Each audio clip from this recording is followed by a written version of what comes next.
This is a big one if you're into environment. This is about as big as it gets, they tell me, and it's an honor to be here with a terrific person who's worked so hard on this and some other terrific people. Thank you very much. But I'm pleased to be joined today by EPA Administrator Lee Zeldin, who you all know, and to announce the single largest deregulatory action in American history. That's a big statement in American history, and I think we can add the words by far. Under the process just completed by the EPA, we are officially terminating the so-called endangerment finding, a disastrous Obama-era policy that severely damaged the American auto industry and massively drove up prices for American consumers. Prices went up incredibly for a worse product. This action will eliminate over $1.3 trillion of regulatory costs and help bring car prices tumbling down dramatically. You're going to get a better car. You're going to get a car that starts easier, a car that works better for a lot less money. In 2009, Barack Hussein Obama, his EPA designated fossil fuels such as oil, gas, and other things that actually make factories rock and roll and other things drive very nicely as a threat to health and human welfare, known as the endangerment finding. This determination had no basis, in fact, had none whatsoever, and it had no basis in law. On the contrary, over the generations, fossil fuels have saved millions of lives and lifted billions of people out of poverty and all over the world. And you see it with the blackouts all over where they don't use it, where they went to wind, intermittent wind, which is weak and ineffective and very, very costly, most costly energy there is. And people are dying because there was no air conditioning or there was no heating. Lots of other things, bad things happened. And yet this radical rule became the legal foundation for the Green New Scam, one of the greatest scams in history, probably as great, maybe even greater than Russia hoax, etc., which the Obama and Biden administration used to destroy countless jobs. And the jobs have been just decimated. Although they're all coming back because of tariffs, they're all coming back into our country at levels we've never seen before. But it raised prices and caused immense harm to the U.S. auto industry. We thought irreparable, but we've got them back. We're coming back now. I was in Detroit, as you know, with Ford, and they had one of the earliest plants from the early 1900s, and it was going to be closed down. And then when I won, they said, let's keep it open for a little while. Let's see what happens. And they just announced, as you know, they're going 24 hours around the clock with that same plant that was going to be closed because of what we've done. For example, under the endangerment finding, they forced the hated start-stop feature onto American consumers, which unnecessarily shuts off a car's engine when you stop at a red light. In other words, the engine goes off. That's great. The endangerment finding was also used to impose the massive and really very expensive electric vehicle mandate, expensive in the sense that nobody wanted it. Everybody was going to be forced to buy an electric car in a very short period of time, even though you can't power the car because we would have had to spend $5 trillion on power stations. That's all dead, gone, over. These crippling restrictions were a major factor in driving up car prices to unprecedented levels, and the car that you were getting was not nearly as good. In 4 years under the Biden administration, the price of a new and used car rose more than 22%, all to facilitate the Green New Scam without achieving any meaningful impact on the environment, but making the car worse. That is why, effective immediately, we are repealing the ridiculous endangerment finding and terminating all additional green emission standards imposed unnecessarily on vehicle models and engines between 2012 and 2027 and beyond. This action will save American consumers trillions of dollars and will lower the average cost of a new vehicle by close to $3,000. Think of that. During my campaign, I promised to cut 10 old regulations for every new regulation.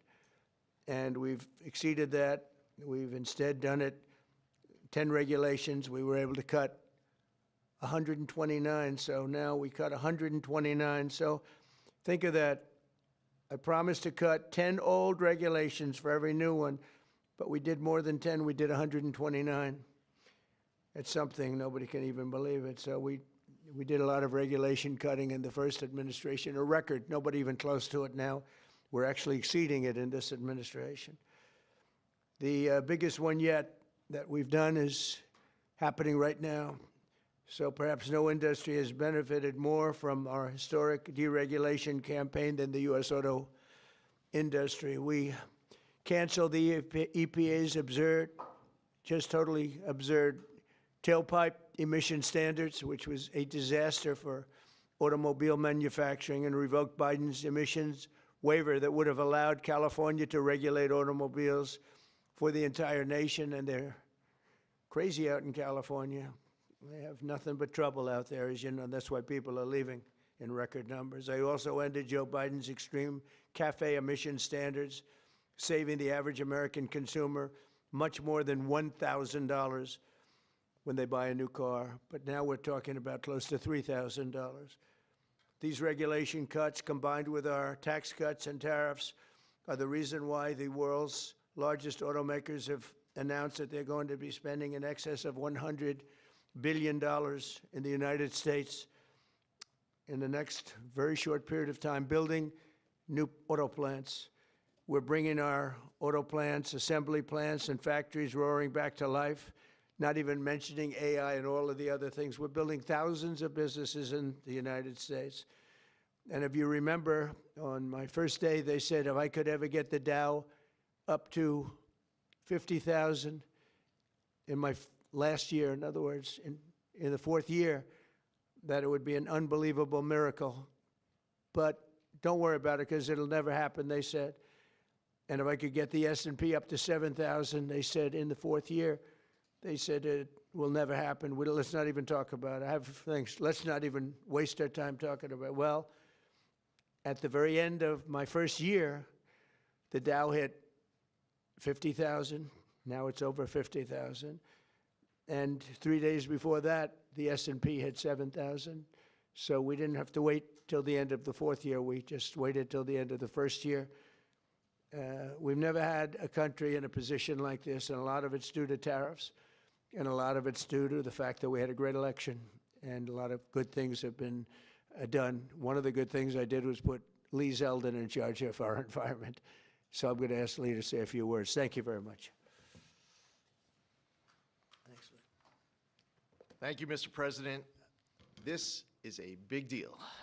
Under President Trump's leadership today, the Trump EPA has finalized the single largest act of deregulation in the history of the United States of America. Referred to by some as the holy grail of federal regulatory overreach, the 2009 Obama EPA endangerment finding is now eliminated. This action will save American taxpayers over $1.3 trillion. What that means is lower prices, more choices, and an end of heavy-handed climate policies. With today's announcement, American families will save over $2,400 for a new vehicle. 16 years ago, an ideological crusade within the Obama administration set off the most costly regulatory power grab our country has ever experienced. The 2009 Obama EPA endangerment finding led to trillions of dollars in regulations that strangled entire sectors of the United States economy, including the American auto industry. It claimed new powers over the vehicles we drive, even though the best reading of the Clean Air Act clearly states otherwise. The Obama and Biden administrations used it to steamroll into existence a left-wing wish list of costly climate policies, electric vehicle mandates, and other requirements that assaulted consumer choice and affordability. And who paid the biggest price? Hardworking families, small businesses, millions of Americans who just want a reliable, affordable car to get to work, take their kids to school, or go to church on Sunday. The endangerment finding and the regulations that were based on it didn't just regulate emissions. It regulated and targeted the American dream. And now the endangerment finding is hereby eliminated, as well as all greenhouse gas emission standards that followed. The red tape has been cut. Manufacturers will no longer be burdened by measuring, compiling, or reporting greenhouse gas emissions for vehicles and engines. And the forced transition to electric vehicles is eliminated. No longer will automakers be pressured to shift their fleets towards electric vehicles, vehicles that are still sitting unsold on dealer lots all across America. And as a cherry on top, we are ending the federal government's push to get manufacturers to install that Obama switch, the almost universally despised start-stop feature. There will be no more climate participation trophies awarded to manufacturers for making Americans' cars die at every red light and stop sign. It's over, done, finished. Under President Trump's leadership, vehicle manufacturers can once again build what Americans want, not what politicians and bureaucrats in Washington demand. President Trump campaigned on reviving the auto industry, and he continues to deliver win after win after win, ending electric vehicle mandates, getting rid of the Biden Cafe standards with Secretary of Transportation Sean Duffy, and securing massive new U.S. manufacturing investments and all of the jobs that come with it. Affordable cars mean opportunity. That means jobs, healthcare, education, and mobility, especially for working families and rural Americans who rely on their vehicles every single day. And this isn't just about making the American economy boom. It's also about restoring the rule of law, a fundamental principle of our great republic. For years, unelected bureaucrats twisted the Clean Air Act into something it was never meant to be. The Obama administration twisted itself into some kind of mental pretzel to invoke authority it didn't have and to sidestep Congress.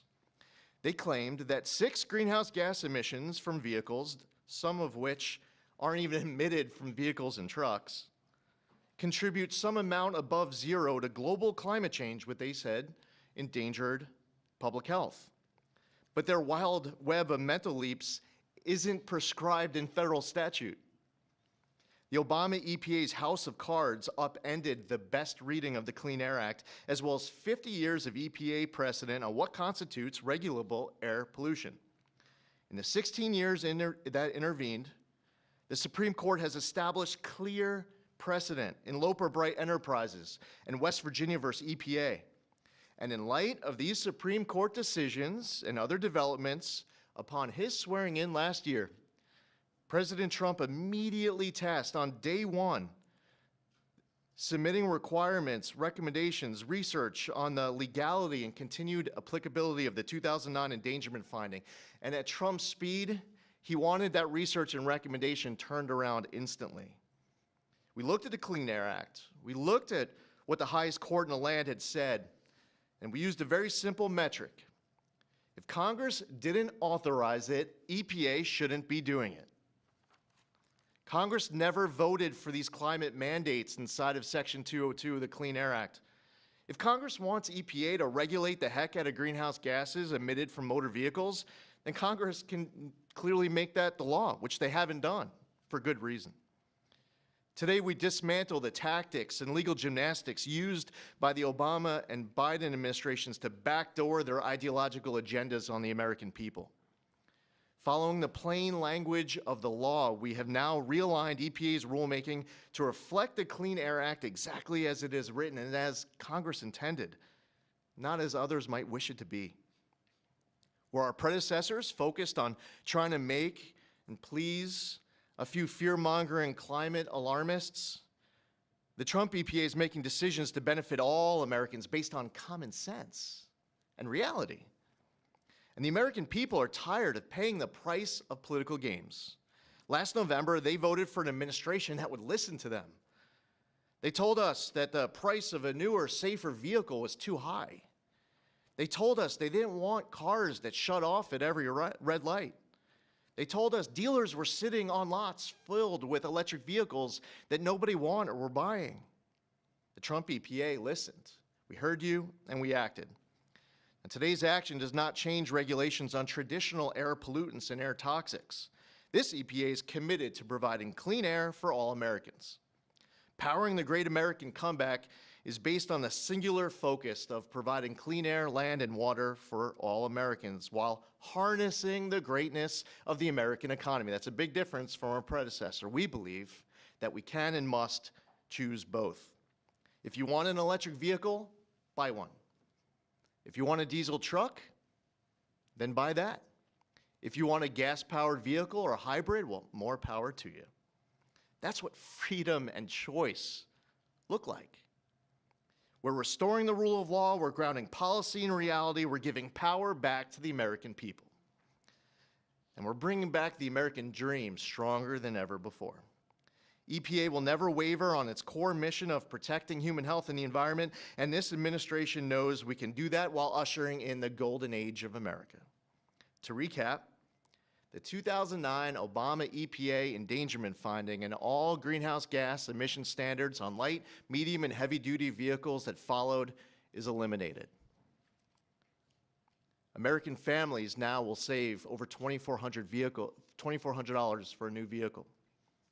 Today, the single largest act of deregulation in the history of the United States, over $1.3 trillion, the elimination of the endangerment finding is signed, sealed, and delivered.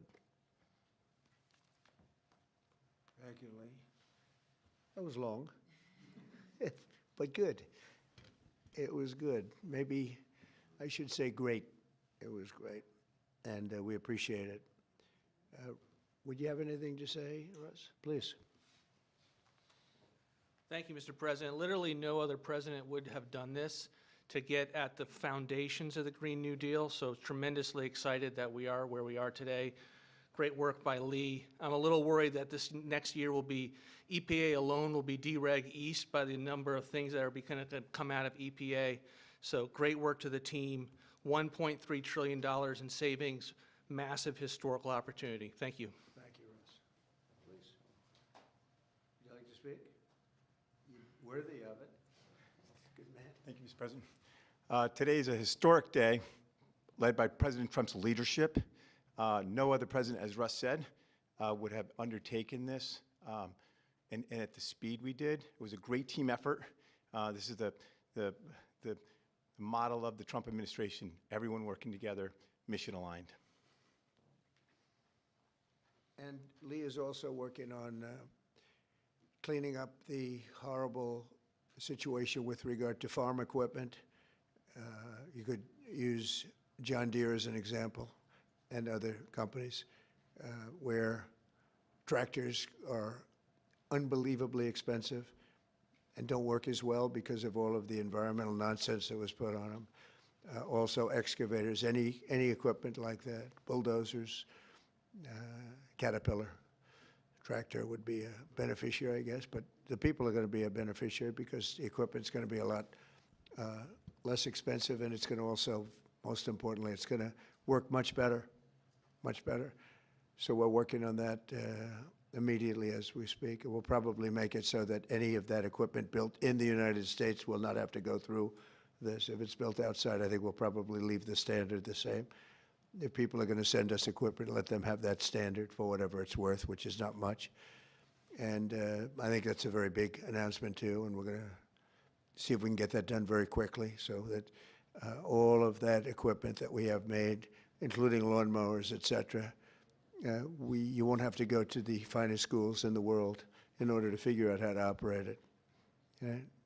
So any questions, please? President Trump, thank you for this. And after this much applauded move to roll back the former EPA's endangerment finding, what additional steps do you plan on taking to scale back what many are calling climate industry scams? Specifically, and Secretary Zeldin knows about these wind turbines they're trying to bring to New York. Judge is allowing them to be rebuilt right near your hometown in Jamaica, Queens. They're being called a national security threat for air traffic coming into the airport. What could you do to make sure these things don't destroy the environment? Well, we're trying to make sure it doesn't happen, and basically stopped all windmills in this country. It's the most expensive energy you can get. They're all made in China, a little bit in Germany, but mostly in China. And we're putting them all over our fields and ruining the fields and killing the birds and all of this. And the environmentalists say they like them, but they really are a tremendous eyesore. They ruined. Europe has gone, as you know, it's gone to it. Europe isn't even recognizable anymore between immigration and because of, you know, environmental things like the windmills, which are taking over. The people hate them. The energy is by far the most expensive. And we're fighting very hard to make sure that they don't get built. I hope we don't have one built during my administration. We inherited some contracts where they've gone down the line a little bit. We're trying to terminate them for a lot of different reasons. One of the reasons, as you had mentioned, it's endangerment for the military. It's also endangerment for airliners. So we're trying to take care of those situations now. They should have never been allowed in the first place. Yeah, Mr. please. President, thank you so much for taking Sure. questions. What do you tell Americans who are concerned that the $1.3 trillion in savings does come at a cost to public health and the environment based on Yeah. science? I tell them, don't worry about it, because it has nothing to do with public health. This was all a scam, a giant scam. This was a ripoff of the country by Obama and Biden. And let's say Obama started it and got it rolling. And a terrible ripoff. They'll have more money to spend for health care, if you look at it. Now they can go out and spend it on something that's meaningful. And nobody's doing more for health care than the Republican Party. And that starts with the fact that prescription drugs are going to be coming down at numbers that nobody's ever seen before. They're falling. You know, we were paying the highest prices in the world by far, sometimes by 10 times more than other countries. Now we're going to be paying whatever the lowest price is anywhere in the world. We're going to be paying that. It's called favored nations, most favored nations. And I think it's the biggest thing to happen in this world, the world of medicine, prescription drugs, ever. There's never been anything like it. You know, if, like in my third year, first term, I actually got prices down 1/4 or 1/8%, and I was so proud of myself because they were like that for years and years. And since, under Biden, they went up very, very substantially. And now they're coming down by, depending on, you could say 500, 600, 700%, depending on the way you want to, or you could say 80%. It doesn't matter. They're coming down by numbers that nobody ever thought possible. I got it all done, and I got it all approved, and all of the countries all over the world are going to pay more. They've agreed to pay more because of tariffs. I said, if you don't do it, we're going to have to tariff you, and they've all agreed to do it. Otherwise, they would have never done it. That was why no president has ever been able to get it done. Please. Yeah, Mr. President, you took more than 600 deregulatory actions in your first year here. Coming from the business world, you know how unnecessary red tape can hinder business expansion, investment expansion. Given the magnitude of this announcement here today and the deregulatory action you took in your first year, how much economic growth can we expect to see as your term progresses? It's a great question. I think that it'll be enormous. Who knows really what the number is, but I can tell you in terms of economic growth, we have $18 trillion being invested in this country right now, the most ever of any country by far, not even close. Think of it, no matter where, not just here. $18 trillion is coming in, and that money is being spent right now as we speak in new plants and equipments. And you may have heard Lee mention, I mentioned also, that over $100 billion is going to be spent in this very short period of time just by foreign auto companies on building auto plants in the United States. The greatest thing that ever happened to the United Auto Workers. You know, the head man has not been nice to me, but now I understand he's saying this is the greatest auto president in history. But the auto workers gave me their vote, and they knew what I was doing, and they know what needed to be done. The tariffs saved them, but this is now taken it to a level that I think, Lee, that nobody ever thought even possible. They thought this was, nobody would have the courage to do it. We have to have the courage to do it because we're making America great again. This is a big factor in making our country great. If you look at some of these cars, they didn't even work. They had computers all over the place trying to save a half an ounce of fuel. We have fuel for the next 500 to 1,000 years under our feet, and they're trying like hell to save a half an ounce of fuel. The whole thing is just crazy. Please, go ahead, please. Mr. President, is climate cooperation with China no longer in America's interest? And could you please confirm that you are going to visit China the first week of April? Yeah, I'll be What would you visiting like to- President Xi in April. Look forward to it. He's coming here later in the year, and I look very much forward to it. No, our relationship with China is very good right now, and this is, not relevant too much having to do with China, what we're announcing today. But no, my relationship with President Xi is very good. Yes? Mr. President, following your meeting with Prime Minister Netanyahu yesterday, has your thinking changed at all as it relates to these negotiations with Iran, we have or to the make a deal. timeline with Iran? We have to make a deal, otherwise it's going to be very traumatic. Very traumatic. I don't want that to happen, but we have to make a deal. They should have made a deal the first time, and they got midnight hammer instead. And this will be very traumatic for Iran if they don't make a deal. Look, if they don't make a deal, then it'll be a different story. But we had a very good meeting yesterday with Bibi Netanyahu, and he understands, but it's ultimately up to me. If the deal isn't a very fair deal and a very good deal with Iran, then it's going to be, I think, a very difficult time for them in the back. I guess over the next month, something like that. Yeah, shouldn't take, it should happen quickly. They should agree very quickly, yeah.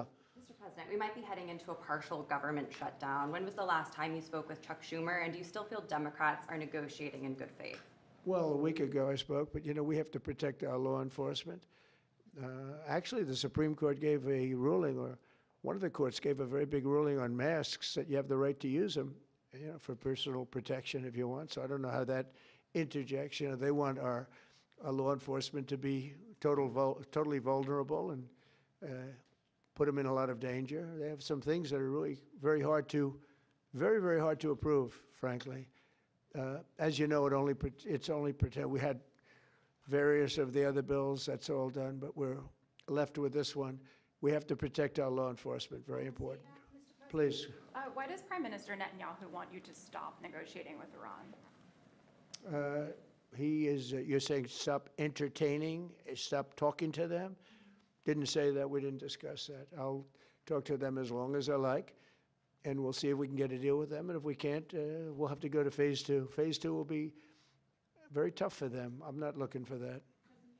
Mr. President, there are currently 0 Israeli hostages left in Gaza because of you. Thank you for that. And now that the war is ending in Gaza and Israel, I wanted to ask, do you believe Bibi bears any responsibility for the security failures that we saw on October 7th?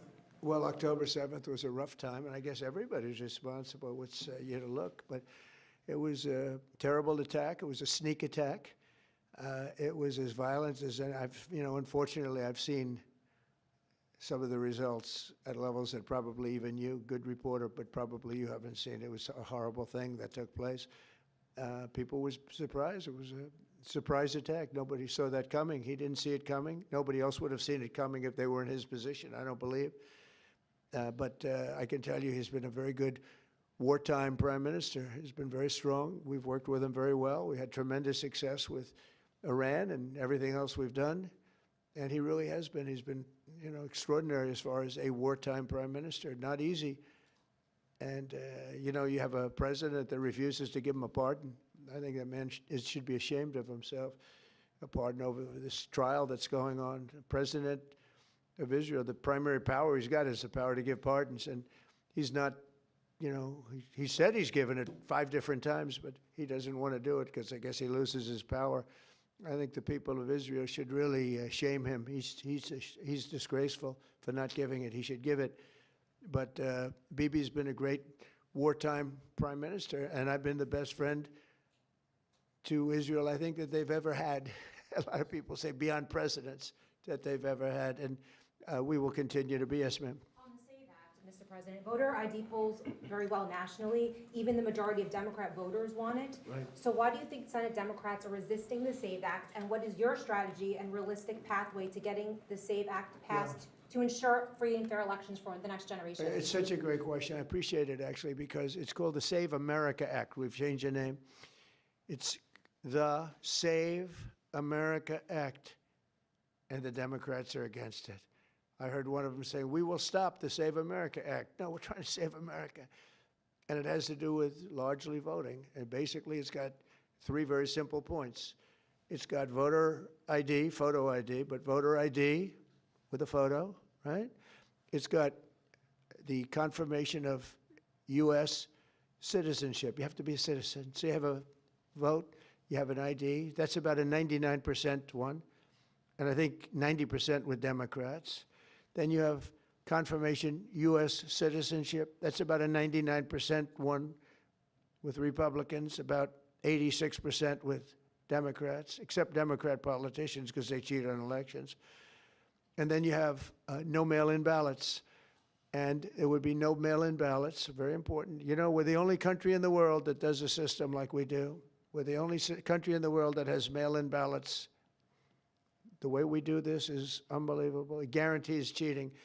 So it's no mail-in ballots with the exception of disability, illness, military, or if you're traveling, you can get an exemption. You know, if you happen to be out of the country for a good reason, you can have an exemption. So with exceptions, it's no mail-in ballots, and that will assure the security of our crooked elections. We have crooked elections, yeah. Mr. President, have you fired or disciplined that staffer who posted the video from your account that included the Obamas? No, I haven't. That was a video on, as you know, voter fraud, and fairly long video, and they had a little piece and had to do with the Lion King. It's been very well, it's been shown all over the place long before that was posted. But that was a very strong, and I'm sure you saw it, a very strong piece on voter fraud. And the piece that you're talking about was all over the place many times, I believe for years. Yeah, please. Mr. President, were you aware that Secretary of Commerce visited Epstein's Island, and do you continue to have? No, I wasn't aware of it. No, I didn't. I actually haven't spoken to him about it. I wasn't. But from what I hear, he was there with his wife and children. And I guess in some cases, some people were. I wasn't. I was never there. Somebody will someday say that. I was never there. Yeah, please. This announcement that you made today, Mr. President, comes on the heels of a January jobs report that smashed industry expectations. Smashed all records. And a big feature of that was you reprivatizing the economy, an economy that was bloated with federal employment under the previous president. What's your message to Americans following this jobs report that smashed industry expectations? Is this just a sign that the best is yet to come? Thank you.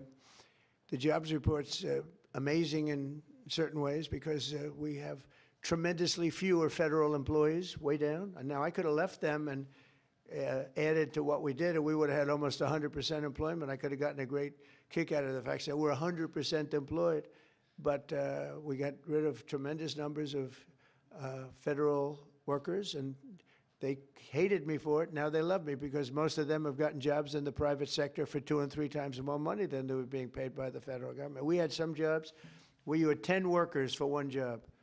10 workers for a job that one person should be doing. And we've gotten rid of a lot of those jobs. And by getting rid of them, these people became available to work in the private sector. And as you know, the numbers are incredible. So the job numbers are incredible. The financial numbers are beyond belief. Again, they thought it couldn't be done in 4 years, and I did it in 1 year. And the numbers you're going to see is these, I don't know if you notice also construction numbers, the jobs for construction workers. You know why? Because they're building plants all over the United States, that's why. And when these plants open in a year from now, some sooner, some a little bit later, but when these auto plants, AI plants, and thousands of other types of plants, when they open over the next period of a year, year and a half, you're going to see numbers like we've never seen before in this country. Thank you very much, everybody. Thank you. Thank you. Thank you, Mr. President.